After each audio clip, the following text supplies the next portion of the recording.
There is an Oregon that does not appear on travel blogs. It does not have an artisan pour-over coffee shop or a mural of a woman in a flower crown or a food truck that serves Korean tacos with locally sourced kimchi. It has sagebrush, it has silence, it has towns so far from everything that the concept of a neighbor becomes theoretical. Towns where the post office outlasted the people, where the school closed before the children finished growing up, and where you can buy a house for less than most people spend on a used pickup truck. This is that Oregon, and nobody puts it on a bumper sticker. Number 13, Granite, Grant County.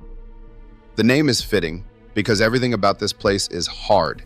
Granite sits in the Blue Mountains of eastern Oregon, about 40 miles northeast of John Day, at an elevation of nearly 5,000 feet. It was born in 1862 when gold was discovered in the surrounding hills and men poured in from every direction with the particular combination of optimism and desperation that gold tends to produce in human beings. At its peak, Granite had a population of over 5,000 people. It had hotels and saloons and a newspaper and all the confidence of a place that believed it was going to matter forever. The gold ran out, the people left, the confidence evaporated.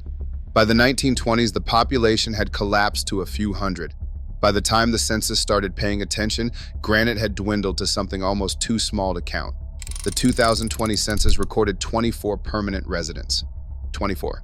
You could fit the entire population of Granite into a school bus and still have room for luggage. What makes Granite genuinely strange is that it is technically an incorporated city. It has a mayor. It has a city council. It governs a constituency that could hold its entire municipal meeting in someone's living room with space left over for a card table and a folding chair. The houses here sell for $8,000 to $15,000. Some of them are original mining era structures. Others were built later by people who had some idea about mountain living that the mountain eventually corrected. Grant County gets real winters. The roads to Granite are not maintained for year-round travel by anyone who values their transmission. If you buy a house in Granite in October, understand that you may not be leaving again until April. Carl says that sounds like his kind of town. Carl has never spent a February at 5,000 feet. Carl has also never met a snowdrift. Number 12, Shaniko, Wasco County. Shaniko was once the wool capital of the world. I want you to sit with that for a moment. The wool capital of the world, not of Oregon, not of the Pacific Northwest. The world. In the early 1900s, Shaniko was the largest primary wool shipping point on the planet. The railroad arrived in 1901, and overnight, this tiny high desert town became the economic engine for an enormous region of Central Oregon sheep ranching. At its peak, Shaniko had a population of around 600 people, a hotel, a water tower, a schoolhouse, and the kind of swagger that comes from knowing that most of the world's sweaters were passing through your train depot. Then the railroad extended further south, bypassing Shaniko entirely. And when the railroad left, it took everything with it, the way railroads always do, without apology and without looking back. Today, Shaniko has a population of 38 people. 38. The hotel, the Shaniko Hotel, has been in various states of renovation and almost reopening for what feels like decades. It keeps almost coming back. It keeps not quite making it. The hotel is basically the town mascot at this point, except the mascot is a century-old building that cannot decide whether it is a business or a monument. You can find properties in and around Shaniko for $10,000 to $25,000. The high desert landscape is stark and beautiful in the way that things are beautiful when they have absolutely nothing to prove. The nearest city is the Dalles, about 65 miles north on Highway 97. The nearest anything really requires planning and a full tank of gas. Shaniko is listed on the National Register of Historic Places, which is a polite way of saying that the government has acknowledged it exists while doing essentially nothing about it. Number 11, Hardman, Morrow County. Hardman is not a town so much as a suggestion of a town. It is an unincorporated community in the wheat farming hills of Morrow County, and its population, depending on who you ask and what time of year it is, sits somewhere around 5 people. 5, that is not a rounding error. That is the actual number of human beings who have decided that Hardman, Oregon is where they want to spend their lives. The town was established in the 1880s when wheat farming was transforming the Columbia Plateau into one of the most productive grain regions in the country. It had a post office, a school, a handful of businesses, and enough residents to justify existing as a named place on a map. Then farming mechanized, the young people left. and Hardman began its long, quiet disappearance. Today, driving through Hardman feels like driving through a place that is not entirely sure it is still happening. There are structures. Some of them are standing. Some of them are standing in the way that a tired man leans against a wall, not because he is comfortable, but because falling down would require more energy than he currently has. Properties in and around Hardman occasionally surface for $5,000 to $12,000. Morrow County is agricultural and sparsely populated, and the nearest town with services is Heppner, about 16 miles south, itself a community of barely 1,200 people. Internet access in this area is limited in the way that all things are limited when you are genuinely far from everything. Gladys once looked at a property near Hardman and said it had potential. I did not ask her what she thought it had potential to become. Some questions are better left unasked. Number 10. Rome, Malheur County. Rome, Oregon has a population of approximately 25 people, a diner, and a boat launch on the Owyhee River that draws whitewater kayakers from across the Pacific Northwest. That is it. That is the entire inventory of Rome. And yet people live here on purpose, deliberately, having thought about it. Rome sits in the high desert of Malheur County in the far southeastern corner of Oregon, in a part of the state that most Oregonians have never visited and could not find on a map without significant effort. The landscape is genuinely dramatic. The Owyhee River Canyon cuts through layers of volcanic rock and shades of red and orange that look like something from the American Southwest rather than the Pacific Northwest. The rimrock formations rise hundreds of feet above the canyon floor. On a clear morning, it is one of the most beautiful places in the state. The nearest town with a gas station and groceries is Burns, about 90 miles north. The nearest city of any size is Boise, Idaho, about 130 miles east, which means that Rome, Oregon is effectively closer to another state's capital than to its own. There is no municipal water system. There is no sewer. There is a diner that serves a hamburger that people drive significant distances to eat, and a river that floods unpredictably in spring, and silence so complete that first-time visitors sometimes describe it as unsettling and regular visitors describe it as the point. Land in the Rome area sells for prices that reflect the isolation. 10-acre parcels can be found for $8,000 to $15,000. The math on making a life here only works if your definition of work does not require proximity to other human beings or reliable cell service. Number 9. Lakeview, Lake County. Lakeview calls itself the tallest town in Oregon. At 4,798 feet above sea level, it earns the title. It also earns the description of one of the most isolated county seats in the entire United States, which is a title nobody was competing for, but Lakeview won anyway. Lake County covers over 8,000 square miles. 8,000 square miles, and the entire county has fewer than 8,000 people. That is roughly one person per square mile, which means that if you stand in the middle of Lake County and shout as loud as you can, the most likely response is the wind. Lakeview itself has a population of around 2,400, which makes it the undisputed urban center of a region the size of some European countries. The nearest city of any consequence is Klamath Falls, about 100 miles west on a road that crosses a mountain pass that becomes genuinely dangerous between November and April. The nearest city of real size is Reno, Nevada, about 170 miles southeast, which tells you everything you need to know about where Lakeview's gravitational pull actually points.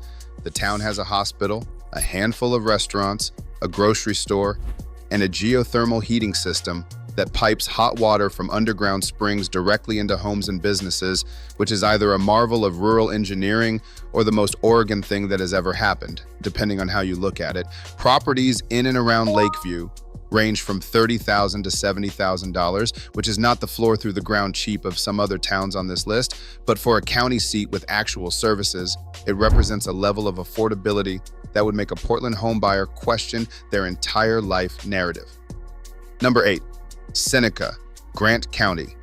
Seneca, Oregon holds a distinction that most towns would not advertise on a welcome sign. It is one of the coldest permanently inhabited towns in the continental United States. We are not talking about cold in the way that people from mild climates describe a day that dips below 50 degrees as cold. We are talking about a town where minus 40 Fahrenheit has been recorded, where temperatures routinely drop below zero in January, sometimes for days without break, where the cold is not a season, it is a condition.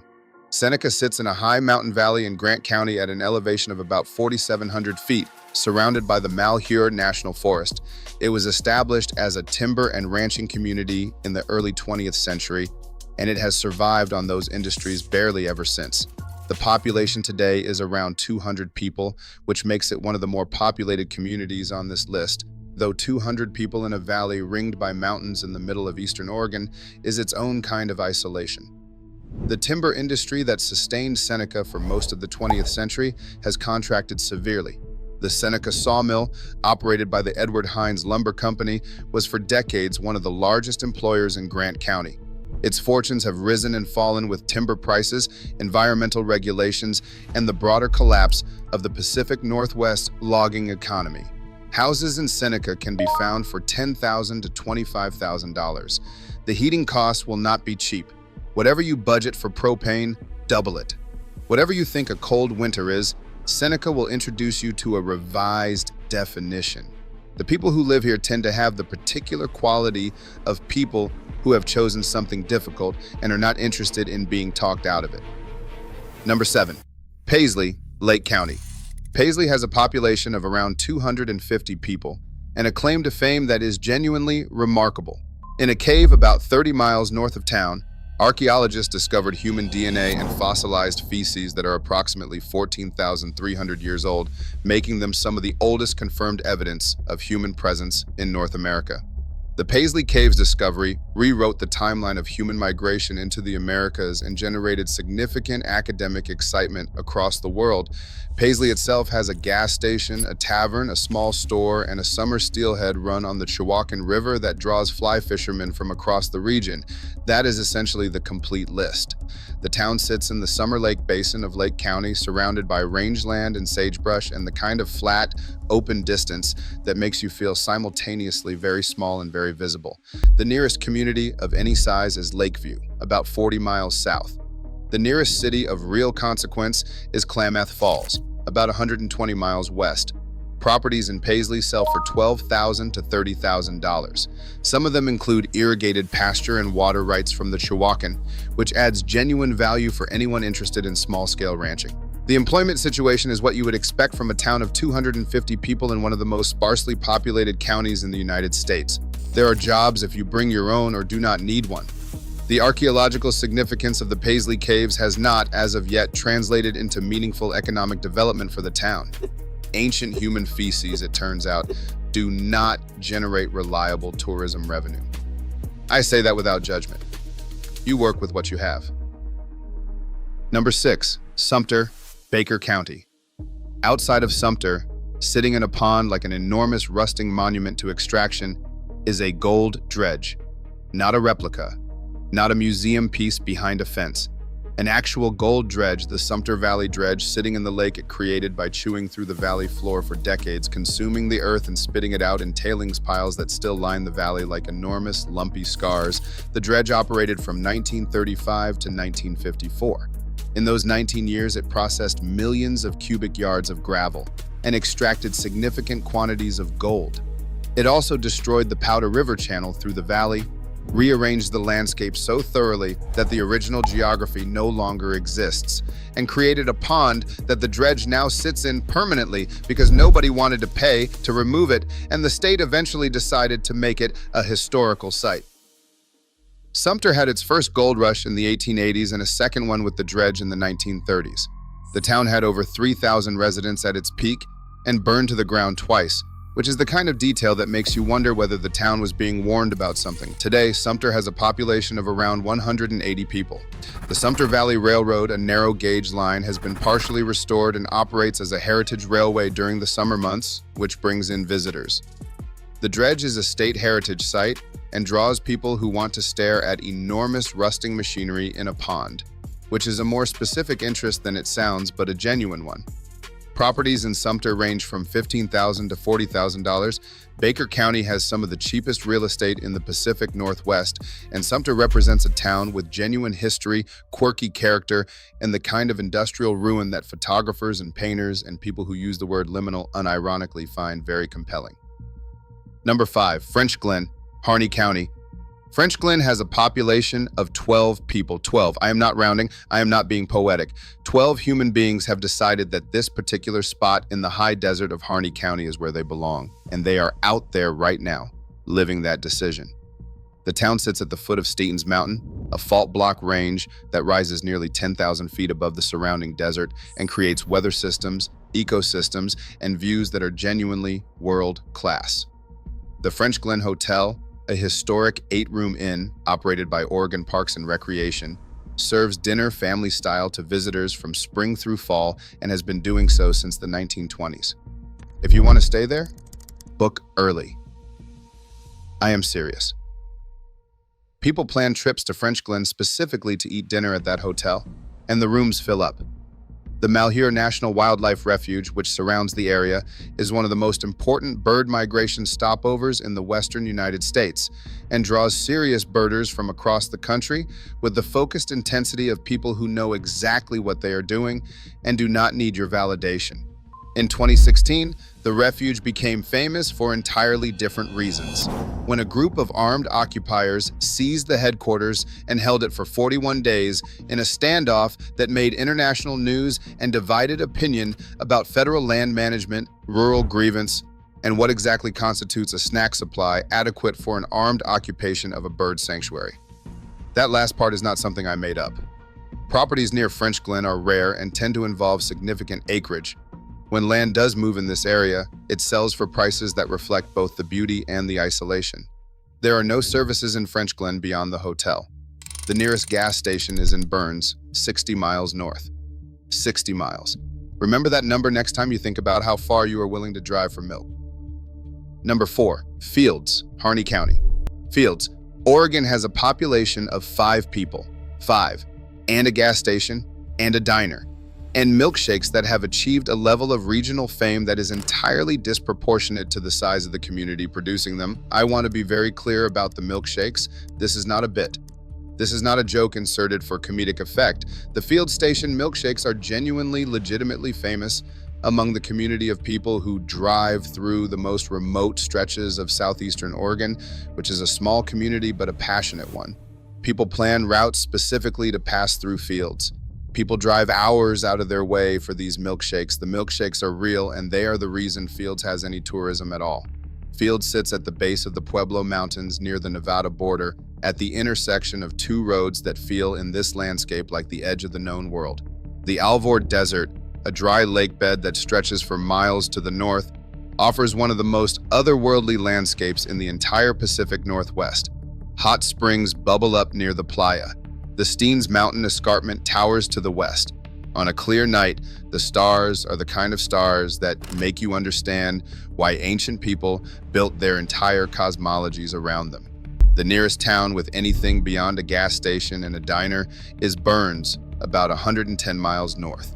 The nearest city of real size is again Boise, Idaho, which keeps showing up in this part of Oregon's story because geography does not care about state lines. Properties near Fields are extremely limited, extremely remote, and priced accordingly. Land in this corner of Malheur County moves slowly, when it moves at all, and tends to involve large acreage at prices that reflect both the scarcity and the solitude. 5 permanent residents, famous milkshakes, 1 gas station. I have heard worse pitches. Number 3, Antelope, Wasco County. Antelope has a story that is unlike anything else on this list, or frankly, anywhere else in the history of small American towns. In the early 1980s, a spiritual organization known as the Rajneeshis, followers of the Indian guru Bhagwan Sri Rajneesh, purchased a 64,000-acre ranch in the hills outside of Antelope.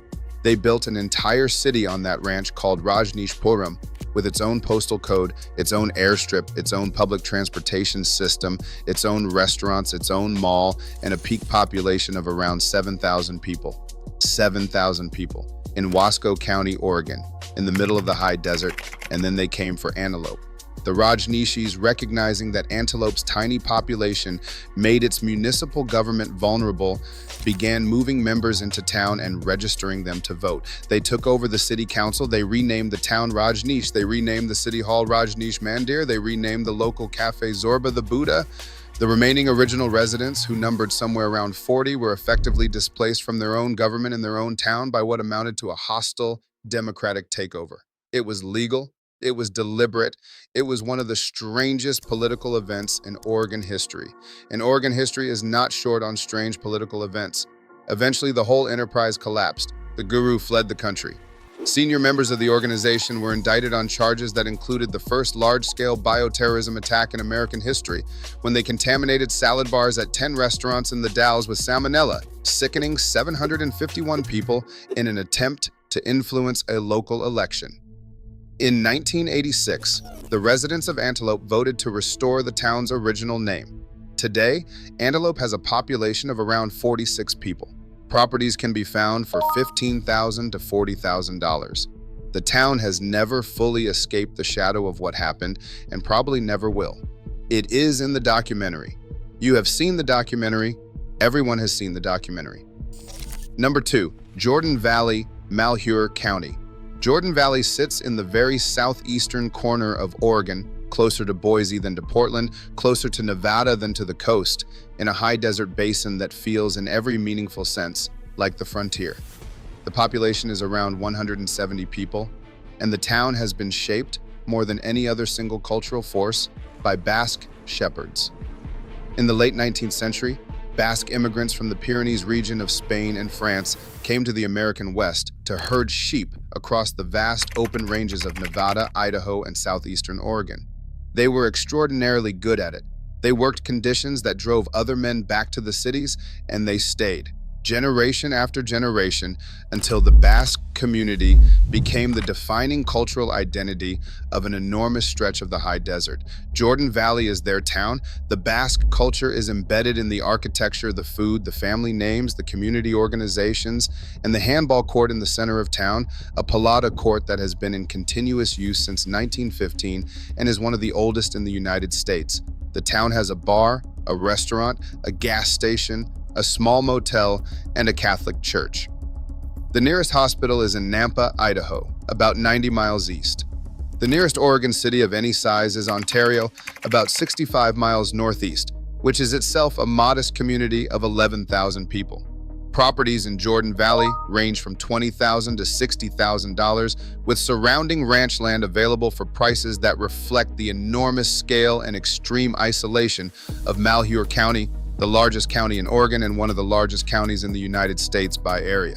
People come to Jordan Valley and feel something that is hard to name. Part history, part solitude, part the specific satisfaction of a place that has remained itself despite every economic and geographic reason to become something else. Number 1, Christmas Valley, Lake County. Christmas Valley is a real estate scam that became a real town. And I mean that as a genuine compliment, because the fact that it became a real town is something that nobody involved in the original scam intended or would have predicted. In the early 1960s, a California land development company called M. Penn Phillips purchased about 100,000 acres of high desert land in Lake County, Oregon. They divided it into residential lots and sold them through mail-order advertisements in newspapers and magazines across the country. The ads promised lakes, a country club, an airport, and a community that was going to be the next great Oregon city. The lakes did not exist. The country club did not exist. The airport was a dirt strip. The city was a promotional brochure with ambitions. People bought lots anyway, sight unseen, through the mail, for properties they had never visited in a desert they could not have found on a map. This was the 1960s, and Americans had a particular relationship with optimism and real estate that sometimes bypassed the part of the brain responsible for questions. Here's the thing though, some of them actually moved there. Not many, but enough. And the ones who moved there built houses and started businesses and had children who went to school, and the school needed teachers and the teachers needed a store and the store needed customers, and slowly, improbably, against every reasonable expectation, Christmas Valley became an actual community. Today, Christmas Valley has a population of around 1,300 people. It has a school, It has a restaurant. It has a golf course, which is one of the original promises that actually got built, though calling it a golf course rather than a very flat arrangement of grass in the desert is doing some heavy lifting. It has a small airport, paved now, that serves the area. It has a library. It has a volunteer fire department. It also has approximately 0 reasons to be here, economically speaking. There is no industry. There is no significant employer. The nearest city is Bend, about 100 miles northwest. The nearest anything really is Lakeview to the south, or Lapine to the northwest, both of which are themselves small towns that people from Portland have never heard of. Properties in Christmas Valley sell for $20,000 to $60,000, and there are still raw desert lots available for $2,000 to $5,000 that were originally sold through those 1960s mail-order catalogs and have been changing hands at tax sales ever since. Some of those lots are still owned by the grandchildren of the original buyers who have never seen them and do not entirely know what to do with them. Christmas Valley is proof that if enough people believe in something, even a fictional town advertised through a mail-order catalog in 1963, they can will it into existence through sheer stubbornness and the particular human refusal to admit that a purchase was a mistake. Carl would love Christmas Valley. Carl, if you are watching this, do not buy a lot in Christmas Valley. I am asking you directly, man to man. No. Here is what nobody tells you about Oregon's forgotten places. The purchase price is never the real cost. A $10,000 house in Granite might need $40,000 in repairs just to be habitable. The roads to Seneca close in winter. The nearest emergency room from Fields is more than an hour away on a good day. Title histories on old mining properties are a mess. Water rights in Oregon are governed by prior appropriation, which means the water you think comes with your land might not come with your land at all. But the people who remain in these places have something genuinely difficult to find anywhere else. A relationship to the land that is not decorative. Silence that is actually quiet. Stars that are actually visible. Go in with your eyes open. Budget twice what you think you need. And understand that cheap is not the same as easy. Carl is still looking at listings. Gladys already said no. Listen to Gladys.